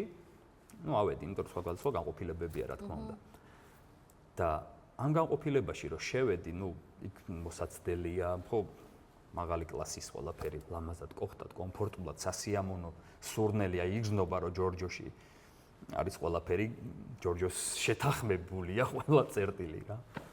და აი გავიარე ეს დერეფანი რაღაცები და შევედი ახალ სივრცეში, სადაც უკვე აი ადმინისტრაციული თანამშრომლების ხედან. და ვხედავ რომ ამ ადმინისტრაციული თანამშრომლების უკან რაღაცა A4-ის ფორმატ ქაღალდებზე რაღაცები არის ამობეჭდილი და გაკრული, აი აშკარად რომ დროებით არის გაკრული. დროებითი რაღაცა მანიშნებლებია და კითხულობ რომ მე ევროპაში ჯიოს მეძახდა ყველა და შესაბამისად იქაც ეწერა რომ რაღაცა Geo says, ინგლისურად ეწერა. Geo says. და ჩემი კომენტარი გასაუბრებაზე რაც თქვი. ერთი ფრაზა, იქით მეორე ფრაზა, იქით მესამე ფრაზა და გამოვშტერდი. ანუ ჩემი გასაუბრებიდან ციტატები იყო ამოჭრილი და აი ესე ეკიდა ჯორჯო არმანის სათაო ოფისში. ანუ ვერ მივხვდი რა ხდებოდა რა. გასაგებია რომ ამეყვანეთ მასაქმებთ და ეხლა ხელს მოვაწერთ, მაგრამ ეს რა იყო ვერ მივხვდი. მაშინ ვერ მივხვდი, მაგრამ მე როცა შევედი უკვე ჯორჯოს წიაღში და მივხვდი კომპანია როგორ მუშაობდა, მაშინღა შევაფასე უბრალოდ სწორად შევაფასე მაშინ. რამდენად ღირებული იყო ყველა ადამიანი მათთვის და ყველაფერი რაც იქ ითქმის ჯგუფში, როგორ უნდა აიტაცო ადამიანმა, რომ ის გაზარდო ახალ შესაძლებლობად თუ мотиваციის ხერხად გამოიყენო თუ ასე შემდეგ. და თანაც ამაში პირველადი მიზანი ის იყო, რომ სანამ მე ჩამოვიდოდი და გუნდს შემოვერთდებოდი, მანამდე გააცნეს ჩემი თავი გუნდს. დაუსწრებლად გესმის, რომ ის კი არ არის, რომ ხა HR-ის ხელმძღვანელი კი არ დადგა და თქვა, რომ გავესაუბრეთ ესეთ კანდიდატს, კარგი ბიჭია, ესე კი არ არის. აი გამოაკრეს მთელი ჩემი ასე ვთქვათ, მნიშვნელოვანი გამონათქვამები და ესე გააცნეს ჩემი თავი ყველას და ვისაც კი ხელი ჩამოვართვი, აი მიცნობდნენ. ანუ პროფესიონალიზმი და გამოვლინდა ბევრ რამეში და საოცარი კომპანია და ძალიან მადლიერი ვარ ღმერთის რომ ეს შესაძლებლობაც მომცა. შენ ესე იგი ძალიან კარგად გრძნობდი თავს და ყველაფერი აწყობილი ქონდა ბელგიაში და მაინც წახვედი ესპანეთში. გადახვედი ესპანეთში. მაინც რას ქვია ანუ? იმიტომ რომ ყველაფერი აწყობილი ქონდა და მაინც წახვედი და რა იყო ეს მიზეზი? ზუსტად იგივე. რაღაც ახალი მინდოდა უკვე. სხვათა შორის მე რაც მინდოდა ისევ ჯორჯო არმანისთან კავშირში იყო. მაგრამ იმ მომენტისთვის კომპანია ამას ხელს ვერ შეუწყობდა და რადგან დიდი შანსი იყო რომ კიდე ერთი წელი უნდა მეცადა იმისთვის რომ რაღაც ეს შესაძლებლობა დამდგარიყო გადავწყვიტე არ დამეცადა და უკვე ერთი რო თბილ ქვეყანაში გადავსულიყავი საცხოვრებლად მეორე რომ ისედაც უკვე მენატრებოდა ასე თქვათ მეტად ჩართული ყოფილიყავი მუსიკალურ სფეროში. მიუხედავად იმისა, რომ არასდროს ჩავხსნილ ვარ, რაღაც მეტად მინდოდა და მაგრამ დიდი წილი გადაწყვეტილებაში ითამაშა უკვე ამინდმა, იმიტომ რომ საკმაოდ დამღლელი ამინდია ბელგიაში რა, საკმაოდ სულ რაღაც 120 მზიანი დღეა თუ რაღაც წელიწადში რა და რთულია რა, სულ ღრუბელი, სულ წვიმა ხო ხდები. და შესაბამისად ვიფიქრე, წავალ ცოტა ხანი გავთბები. და მე ისე აღმოჩნდა რომ ანუ დროებით აპირებდი იქ წასვლას თუ ის? დროებით ვაპირებდი რა, ვიფიქრე ერთი სეზონი ცოტა ხანი გავიხარებ ჩემს ჭიას თუ რაღაც და დავბრუნდები თქო, მაგრამ ესპანეთში, ბოდიში, ესპანეთში იბიცაზე წახვედი შენ პირდაპირ? კი. და ქონდა მაშინ შემოთავაზება და თუ ისე წახვედი ისე? იცი, გეგმაში არ იყო, მაგრამ როცა დავიწყე ამაზე ფიქრი და კონტაქტზე გავედი, ხო იცი, უკვე ამ სფეროში დიდი ხანია ხარ და სანაცნობო ყველგან გყავს, კონტაქტებზე გავედი, სიმართლე გითხრა, DJ-ობის ნაწილში ანაზღაურება ძალიან დაბალი იყო. ძალიან დაბალი. იქ იბიცაზე როგორ არის იცი მოდელი აწყობილი, რომ ეს სოფლიო ვარსკვლავები, DJ-ები იღებენ ყველა ფულს და სხვა DJ-ები, ვინც იქ მუშაობენ, იღებენ ანუ მიზერულს. აი ესეა იქ სისტემა. ამიტომ როგორც ასეთი რომ ასე ვთქვათ უცნობ DJ-ად ჩახვიდე და იქ რაღაცა იშოვო, გამორიცხულია. ჯერ დასაქმება რთული, იმიტომ რომ ყველა DJ-ის იქ უნდა დაკვრა. შესაბამისად კონკურენცია არის უზარმაზარი და თანაც 99.9% მზად არის უფასოდ გააკეთოს ეს. იმიტომ რომ პრესტიჟის გამო რომ იქ დაუკრას და ხა მე მიზანი არ მქონდა, მე ჰონორარის გარეშე არსად არ დამიკრავს თუ არ ჩავთვლით, თქვათ, მეგობრის დაბადების დღეს ან რაღაცას, ხო? ამიტომ მე სულ ესეთი მიდგომა მქონდა და ეგ არ მაინტერესებდა, ახლა სადღაც ბარში დაკვრა, საერთოდ არ იყო ჩემთვის. ოღონდ იბიცაზე ვიყო და რაღაც არ იყო რა. მე უბრალოდ მინდოდა კარგი ამინდი, ვფიქრობდი ბარსელონა თუ იბიცა. ამიტომ რომ ორივე ერთმანეთთან ახლოს არის, უბრალოდ ის კუნძულია, ეს ქალაქია და რომელშიც არ უნდა მეცხოვრა, შემეძლო გადაფრენა გადმოფრენით, მარტივად იქაც მემუშავა, აქაც მემუშავა. მაგრამ საბოლოოდ იბიცაზე შევჩერდი, იმიტომ რომ მაშინ ჩემი შვილი იყო 6 წლის, 7 წლის და რო დავაკვირდი ხა სასკოლო განათლების სფეროში რაღაც მიმართულებებს, ბავშვისთვის იბიცაზე უფრო კარგი შესაძლებლობები იყო განათლების მხრივ, ვიდრე ბარსელონაში, იმიტომ რომ ბარსელონაში უკვე ძალიან ბევრი ჩემთვის მიუღებელი წესი არსებობდა სკოლაში. მე რა სკოლებსაც ვეცნობოდი რა და ამიტომ მე იბიცაზე გადავწყვიტე. და აი ამ ძიებაში მოკლედ შემომთავაზეს იბიცის ყველაზე ძველი, ყველაზე ლეგენდარული კლუბის მენეჯერობა. და სიამოვნებით დავთანხმდი. კი, წასვლამდე. სიამოვნებით დავთანხმდი, გავხდი ამ კლუბის მენეჯერი და იმ კლუბშივე დავიწყე კვირაში ერთხელ ჩემი საღამოების გამართვა რა. შეთანხმების ნაწილი იყო ეს, რომ კვირაში ერთი საღამო ჩემი იქნებოდა. თან ამ კლუბს მართავდი. შემდეგ უკვე აქედან, რა თქმა უნდა, საცეცებით მოვედე მთელს კუნძულს, დაუკარი ყველგან, სადაც კი შეიძლებოდა მესურვა დამეკრა. იმავე წელს, სხვათა შორის, ეს არის 2018. იმავე წელს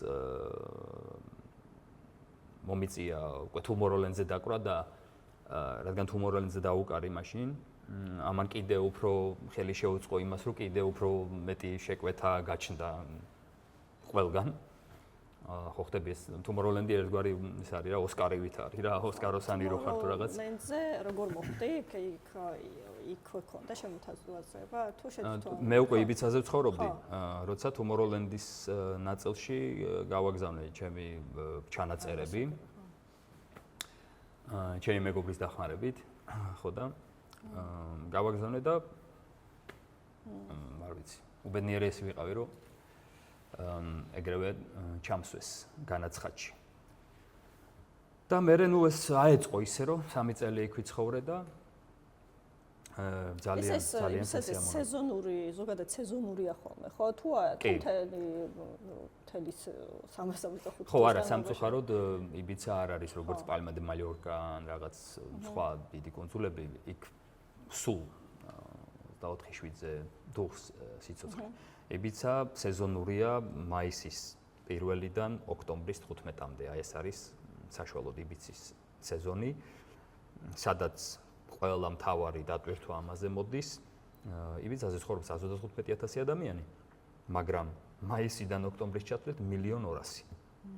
ხა წარმოიდგინე რამხელა ნაკადი მოდის სამუშაო კადრების, დიჯეების თუ ამლაგებლების თუ რაღაც ხო ხდებიან. ხო, ამას მომსახურება გაუწიოს რა, თელს სასტუმროებს, კლუბებს და ამ შემდეგ. ანუ 1,000,000-ზე მეტი ადამიანი დასაქმებაზე ჩამოდის სეზონზე. აღარაფერს ვამბობ ტურისტებზე ახლა, ხო? ესეთი თემაა და მერე უკვე სამწუხაროდ თუ საბედნიეროდ კოვიდის თემაც დაიწყო, ჩავკეტეს ესპანეთი ერთ-ერთი პირველი იყო, იტალია და ესპანეთი, კი და ოღონდ თან იცი როგორ სერიოზულად ჩავკეტეს, რომ სამხედროები იყვნენ სახლებთან. რომ სახლიდან არ გასულიყავი, სამხედროები იყვნენ მთელი იბიცაში სახლთან. სახლიდან რომ გავდიოდი, თქვათ სურსათის მომარაგების მიზნით, სალარო ამონაწერს მიმოწმებდნენ, რომ ერთისა რაღაცა პურისთვის ხო არ გახვედი. ხო ხტები და რომ ნამდვილად მოიმარაგე. იმიტომ რომ უნდა გახვიდე 2 კვირაში ერთხელ მარტო. ანუ 2 კვირაში ერთხელ ქონდა, ხო. ქონდათ უფრო. 2 კვირაში ერთხელ ერთი ადამიანი ოჯახიდან. ეს თავიდან, ხო? კი, პირველი 3 თვე. პირველი 3 თვე. აი, ციხე იყო, ჩვეულებრივი ციხე იყო. მერე შემოიღეს ეს წესი, რომ ვისაც ცხოველები, შინაური ცხოველები ყავდა, მათ შეეძლოთ 20 წუთი. დღეში 20 წუთი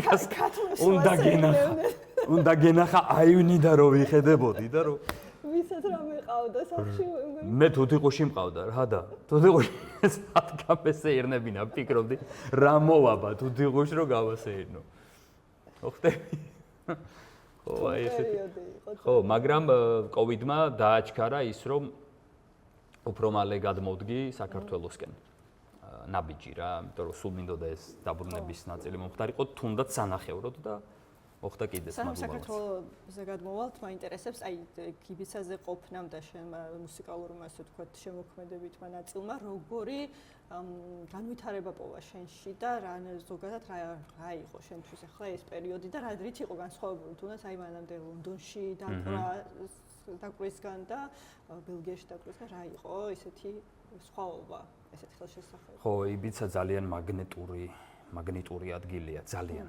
ეს კუნძული ან ბოლომდე შეგაყვარებს თავს, ან პირველივე დღიდან ვერ იტან. აი ესეთი ის არის რა, ლეგენდა, მითი იბიცაზე. და მე ხა იბიცაზე ბევრჯერ ვიყავი მანამდეც ნამყოფი და უკვე მიყვარდა და სხვა დამოკიდებულება ჰქონდა და. ეხლა საინტერესო იბიცაზე ის იყო, რომ აი ამ მუსიკოსების ვინც შენთვის რამეს ნიშნავს, ხო? ხო. აი ყველა იმდენად ხელშესახები იყო, იმიტომ რომ იქ ცხოვრობს უმრავლესობა მთელი სეზონი. და ისეთი ადვილი იყო აი ეს საინტერესო მუსიკალური დიალოგების თუნდაც განხორციელება, რომ აი ერთგვარი ნეტარებაა ხორციელ ჭრილში რა, რომ შეგიძლია აი ამ სფეროში, აი ამ შენთვის საყვარელ შემსრულებელს თუ მუსიკოს თუ მსახიობს. სხვათა შორის იბიცაზე რაღაცა პატარა ფილმი რაღაცა მოკლედ მე გუმბა რომ მითხრა ფილმს ვიღებთ რაღაცა და ჭირდები. არც ამიხსნა რა ხდება, როგორ ხდება და ხაი თან იცის რომ მსახიობი გამოცდილებით ის და ეს და მივედი და თურმე Netflix-ის რა სერიალია Turn Up Charlie ესე ერქვა სერიალს. და თურმე იდრის ელბა მთავარ როლში და რაღაც ამასთან ეპიზოდი მაქვს ათამაშო თურმე. იდრის ელბა ჰოლივუდის, რა ვიცი, ერთ-ერთი წამყვანი მსახიობი და აღმოჩნდი უცბად იდრისის პირისპირ ეს სცენაში და შოკი იყო რა, მაგარი იყო ეგეც. თან რაღაც მომენტში ბურთი გამარტყა მაგრად. მე ორი დღე ბოდიშებს მიხდიდა ხო? ძალიან საინტერესო სხვათა შორის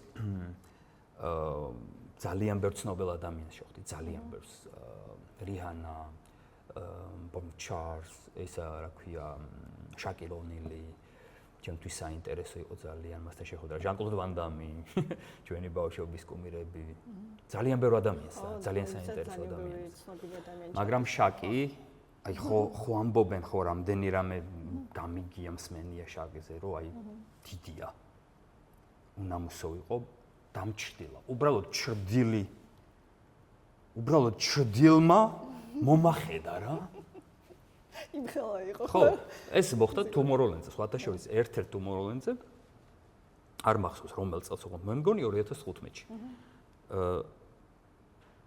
ესე იგი, სპეციალური VIP ზონაა და აივანზე ვდგავარ და 4 კაცი ვართ ამ VIP ზონაში მარტო ჯერ, ესეთი თემაა რა. და ერთი რაღაცა ვიდეო გადავიღე თუ რაღაც და უცბად აი ეს ჩრდილი მომადგა რა.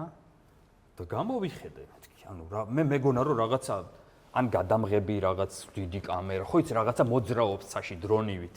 რაღაც ეგეთი მეგონა რა და გამოვიხედე და ნუ ეს უზარმაზარი ადამიანი და შაკილ. მე ისევ და ეს მომენტი იყო. და მეთქი ამ შემთხვევას ვერ გავუშვებ ხელიდან, იმიტომ რომ თან მე სულ მაინტერესებდა ეს მასონური თემები რა და შაკილზე სულ ლეგენდები დადიოდა რომ 33 ხარისხის მასონია და რაღაც ბეჭედი უკეთია და თემა და მეთქი უეჭველი უნდა ვნახო. და მოუტრიალდი და ნუ რა თქმა უნდა რასასიამოვნოა მეთქი შენთან შეხვედრა ხელი გაუწოდე და აი აშკარად არ უნდა და ხელი ჩამორთმევა რა. აშკარად, მაგრამ იმდენად თავდაჯერებულად გაუწოდე რომ ეთყობა ვეღარ თქვა უარი და ჩამომართვა ხელი არ ქვია იმას. ან ერთი თითივით ჩაედია ჩემი მთელი მტევანი იმის ხელში. და ჩამომართვა თუ არა ესე ვქენი. რომ მე ნახა ბეჭედი უკეთია თუ ნუ ეკეთა. 33 ხარისხის ბეჭედი ეკეთა. ხო და მერე გავისაუბრეთ აქ როგორ აღმოჩნდი მეთქი წეგან არ იყავი უცბად ხარ და მეო დიჯეობა გადავწყვიტეო. და წელსო პირველად უკრავო რა Tomorrowland-ზე. იხუმრა თუ არა, მართლა და ნუ მერე ვისაუბრეთ მეთქი მეც დიჯეი რაღაცა და წავიდა გავხურდით რა. ძალიან საინტერესო პიროვნება, უბრალოდ აი ძალიან ესეთი უჭირავს რა აი. ხო, ალბათ. აი ძალიან ჯერ დიდია.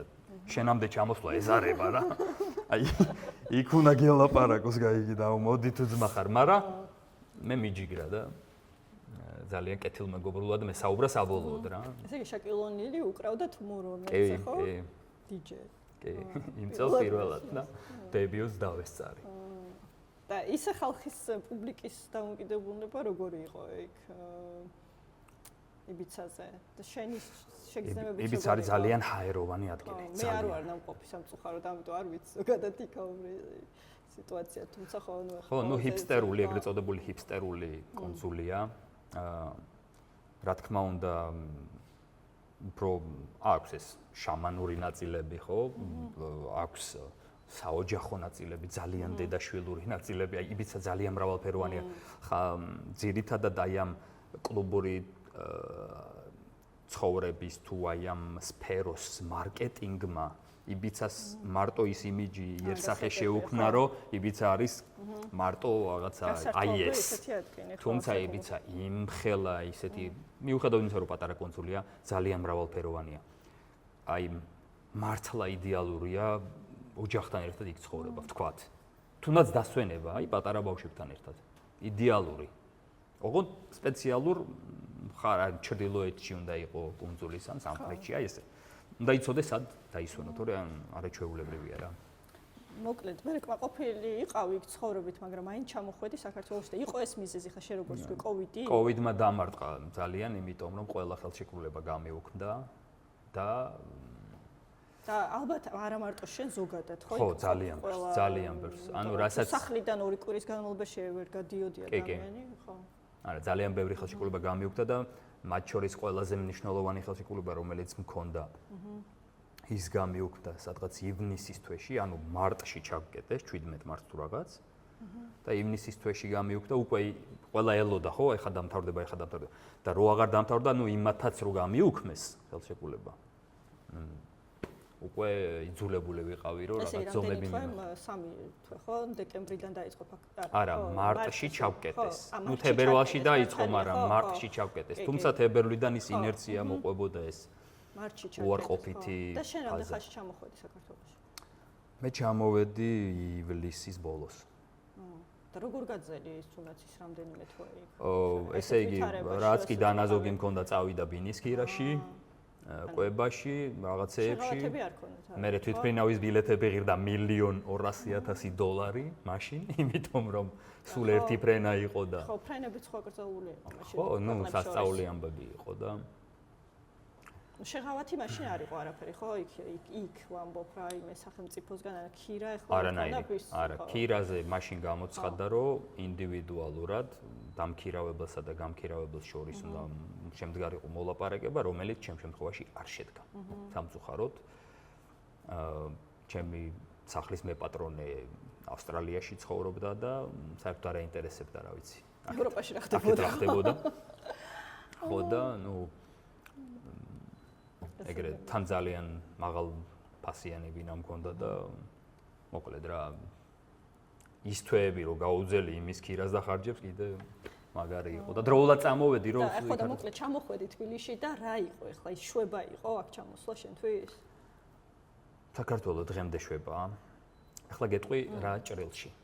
ერთი რომ ევროპაში საერთოდ ამოწურულია ყველა რესურსი, აი ჩემი თვალსაჩინარიდან გეუბნები. მე ალბათ მეთქმის ამდენი წელი ვიცხოვრე რამდენ ქვეყანაში, ყველა ქვეყნის კანონმდებლობიდან დაწყებული ბიზნეს შესაძლებლობებიდან საკმაოდ ბევრ სფეროში. იმიტომ რომ მე რაღაცეები რაც არ ვთქვი, თქვათ, შენთან საუბარში, კიდე სხვა რაღაცეებიც ხდებოდა ჩემს ცხოვრებაში. ბევრგან მქონდა ხელი, ასე ვთქვათ, ბევრ სხვადასხვა სფეროში. და ყველაფერი კარგად ვიცი. მე იქაც ვაწარმოებდი ბიზნესს, მქონდა ჩემი კერძო კომპანია და ასე შემდეგ. მათ შორის მყავდა 7 DJ მყავდა დასაქმებული. DJ, ანუ artist management-ი და რაღაცეები შევკარი რა მაშინ და DJ-ებს ვასაქმებდი და ასე შემდეგ. ივენთებს ვაწყობდი. მოკლედ რის თქმა მინდა რომ ანუ ძალიან კარგად მესმის მიცხოვრია, B საქმე მიკეთებია, მიმუშავია როგორც დაქირავებულს, მიმუშავია როგორც დამსაქმებელს. ყავს უამრავი სანაცნობო, ხო, დიდი სანაცნობო წრე ძალიან ბევრ სფეროში, ძალიან კარგად ვარ ჩახედული, მოკლედ პოლიტიკოსებიდან დაწყებული, არ ვიცი, მათ შორის მეეზოვეებით დამთავრებული, აი ყველგან ვიცნობ ხალხს. დღეს ევროპაში ამოწურულია, სინამდვილეში ამოწურულია ყველა შესაძლებლობა საქმოსნობის თვალსაზრისით. და თუ რამეს აკეთებ, ესე იგი ძალიან დიდ კონკურენციაში შედიხარ ვიღაცასთან. ნებისმიერ სფეროში. იმიტომ რომ იქ ყველაფერი დახვეწილია უკვე და აღარ არის სივრცე.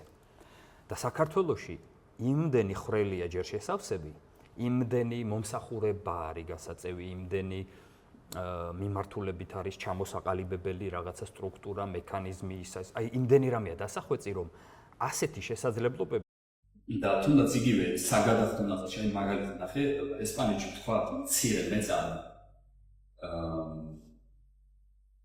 7,226 ევროს არ უნდა გასცდეს, თუ არ უნდა რომ დაღეგევალდებული გახდეს. ახლა 7,000 ევრო რა. 20,000 ლარი.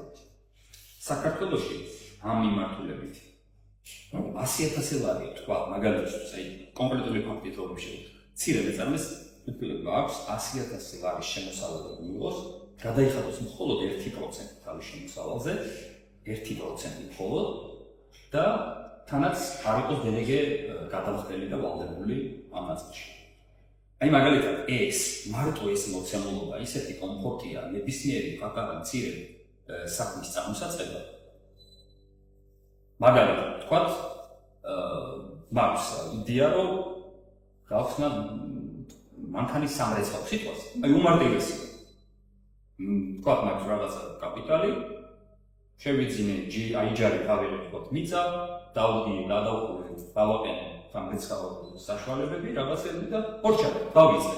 მარტივია. ანუ 15 წუთში კომპანია გაქვს, 15 წუთში საქმეს იწყებ. თუ მოწადინებულით იქ ეს შეუძლებელია. ფიზიკურად შეუძლებელი, იმიტომ რომ შემოსავალი არ გიყავს არაფერ.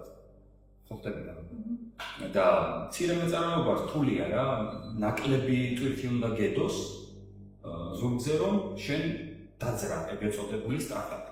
რომ მე რაღაცაში გამიფარდო, ეგ სხვა თემა, მაგრამ აი დაძრა რაც ყველაზე მნიშვნელოვანია ყველა ადამიანისთვის, იმიტომ რომ ჩვენ ადამიანები ეგრე ვართ რა, მინდა რომ რაღაც ჩვენი ვაკეთოთ, რაღაც ეტაპზე მივდივართ ცხოვრების რომ ეხლა ჩამოყალიბდი უკვე იცი რა და როგორ გინდა გამოცდილება მიიღე და ეხლა მინდა რომ შენი აკეთო. იმიტომ რომ შენი ხედვა ესე გონია სწორი, ხო?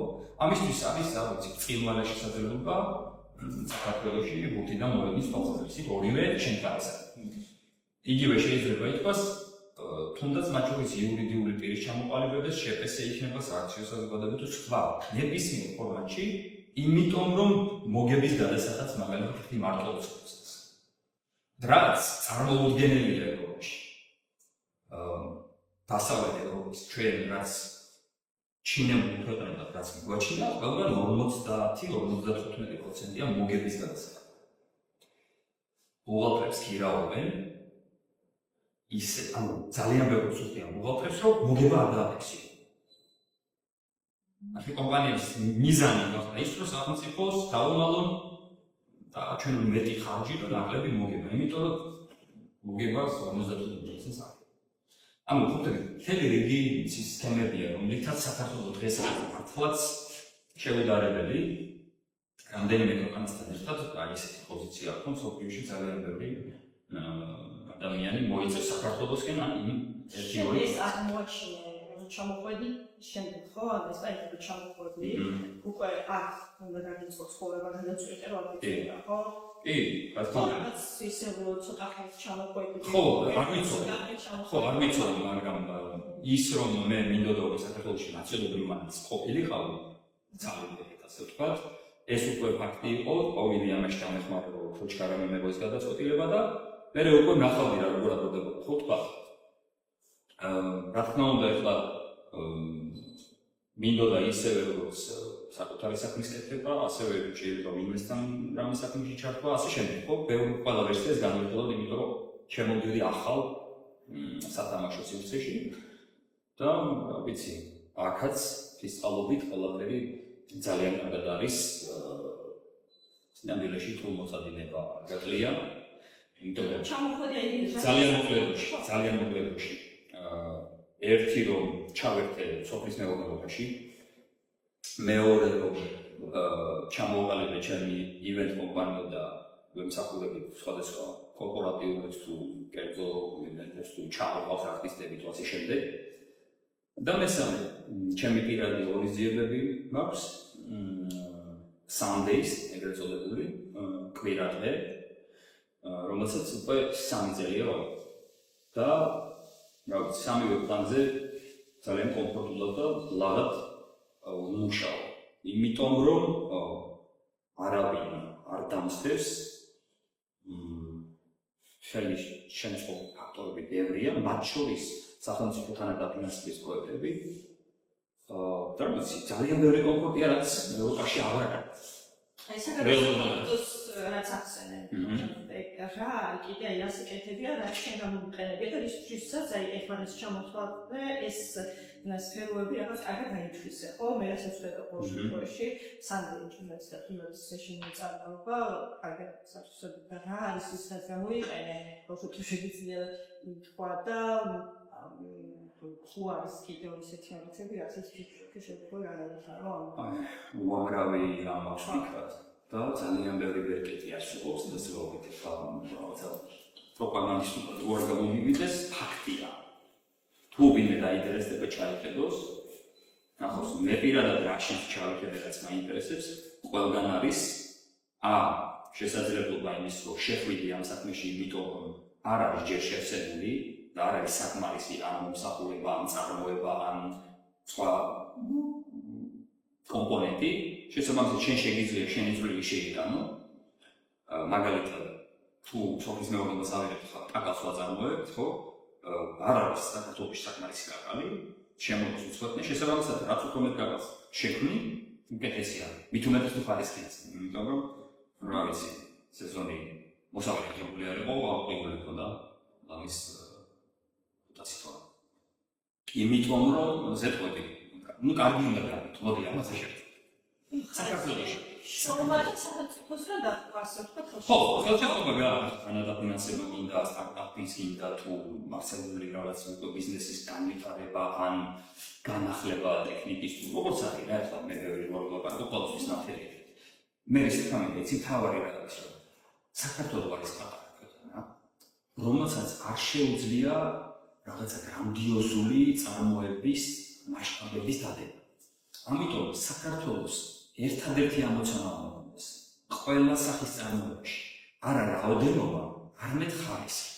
საქართველოს თუ არ გახდა ხარისხის წარმოებლის ერთგვარი იერსახე რაოდენობაში აბა გაიხედოთ და ვის შევეჭირებით. ვერც მეზობლებს შევეჭირებით რაოდენობაში და სოფლიო მასშტაბში ვიზარდეთ. ამიტომ ჩვენ უნდა შევქმნათ ნიშნული ნაწარმი, რომელიც ხარისხით იქნება გამორჩეული. მაგალითად, ჩემი მიზანი არის, რომ საუკეთესო კაკალი შევქმნა სოფლიოში, განკავკასიაში, სოფლიოში. მაგ თავს უნდა შევქმნი. იგივენაირად მინდა საუკეთესო მომსახურება გავწიო ივენტების, ხო, ღონისძიებების მართვის სფეროში.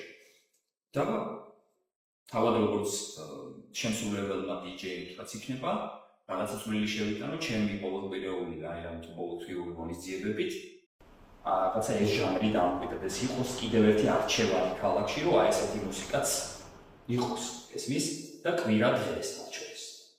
და იყოს ეს თქვა 30 პლუსი ადამიანებისთვის და არა 18-დან 22 წლამდე. ესმის? აი ესეთი და ყველგან მეძახი საშუალება. აქვს ყველაფერზე რაც არის, სადაც არის საჭირო, ხო? ეს ხო, ჩემი ვიწროჭყვით, რაშიც დავინახე საჭიროება, იქ ხო. კიდე ბევრ ამაში ვხედავ უბრალოდ ამდენი რესურსი არ ამაქვს და ხო, როცა მექნება აუცილებლად შეიძლება. ანუ ხო, შენ დამოსახედიდან ფიქრობ, რომ ძალიან ბევრი შესაძლებლობა აქვს. ძალიან. და ადამიანებს აქვს იმის შანსი, რომ რაღაცა თავიანთი ჩანაფიქრი აისრულონ, უბრალოდ ამას სჭირდება რა? ამას სჭირდება მხოლოდ და მხოლოდ ცოდნა იმის გადინდა და დაიწყო ამაზე მუშაობა. დამთავრდა. კაყოფი ხარ რა ჩამოხვედი მით რა ანუ შენ გადაწყვეტილებით.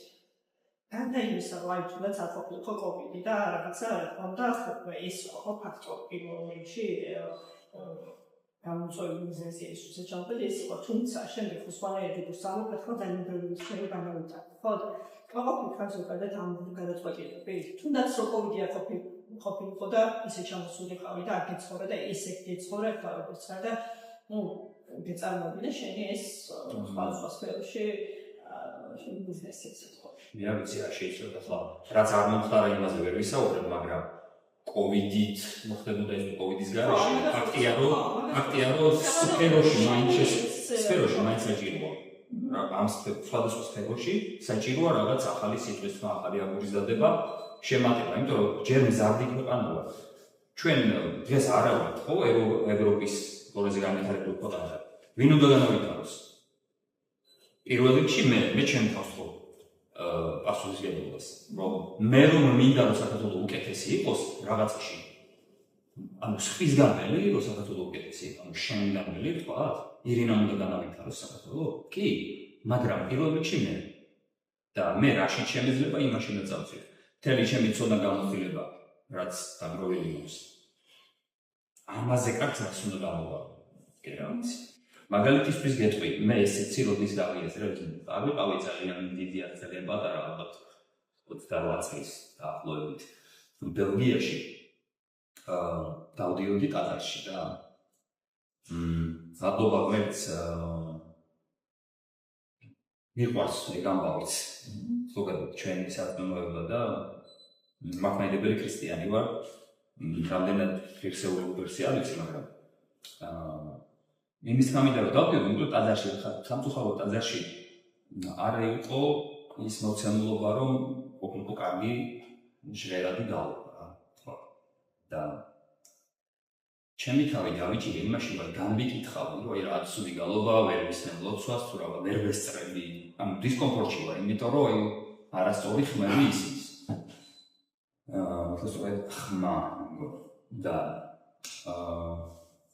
ჩემი თავი იმაში დავიჭირე, რომ აი როცა მე თუ ხედავ, რომ ის არასწორად ვითარდება და თან მე შემიძლია ეს გავასწორო. ესე იგი ეს ჩემი დასაძები არ მოგია. და მაშინ აღმოვაჩინე, რომ სინამდვილეში მაშინ დავიწყე პასუხისმგებლობის აღება იმაზე, რომ ქართულის რაიმის განვითარება თუ მინდა პირველ რიგში მე უნდა დავიწყო რა. და მაშინ მე მარტო ეს აზრი გამიჩნდა. და როგორც ახლა შენდამებს ხედავ, აგერ მეჯვარი ვიცით როსია. აი ესე უცხოდ მოვიდა ჰოლანდიის ეპისკოპოსი თეოსი და მთხოვა თავისი ინიციატივით თხოვა იქნებ ჩვენს გალობითანებს ხედავ. და ესეც მომეცა ისე შესაძლებლობა, რომ იქ რაღაცა დახმარებოდი გუნდი შევყარეთ რაღაცა და შევისწავლე რა გალობა და ნამდვილად ღმერთს რაღაცა გამომივიდა. მართლმადიდებელი ტაძარი იყო? ქართული საფოსტომოსი. ქართული საფოსტომოსი.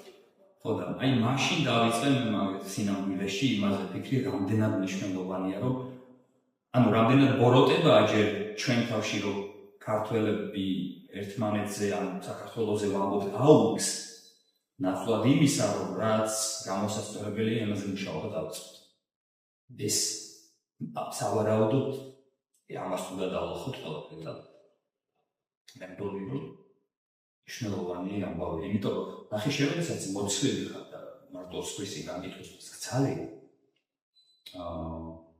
ბოროტლები და გროვდება და იზრდება ეს გუნდა ზვავით მე მოგორავს და წალეკავს ხო რაღაც ნაწილში რაღაც ეტაპზე ქვეყანას თუ კონკრეტულ ჯგუფს საზოგადოებას და თუ ყველა დავსაქმდებით რაღაცა ჩვენი აგურის გამიხით და ის სწორად ჩასინი უკვე ჩვენი წილი პასუხისმგებლობა ჩვენ სინდისთან დიალოგი შინაგანი ხმა და მერე უკვე სოციალთა პასუხისმგებლობა ეს ისე დაგვაწონა სწორებს რომ როგორც ჩვენი ძმა და მეგობარი მიგელი გაიწოდა და გავღმერთიანით ერთ სიმღერაში აღუცეთ რომ გავღმერთიანით სწორია იმიტომ რომ ჩვენ თუ რაღაცა ერთი არჩევანი არ გავაკეთეთ საზომი ერთეული თუ არ გვექნა თქვათ ჩვენი სახელმწიფოება სათინოება და რაღაც და აი ამის გარშემო არ ვიმუშავეთ ერთსულოვნებით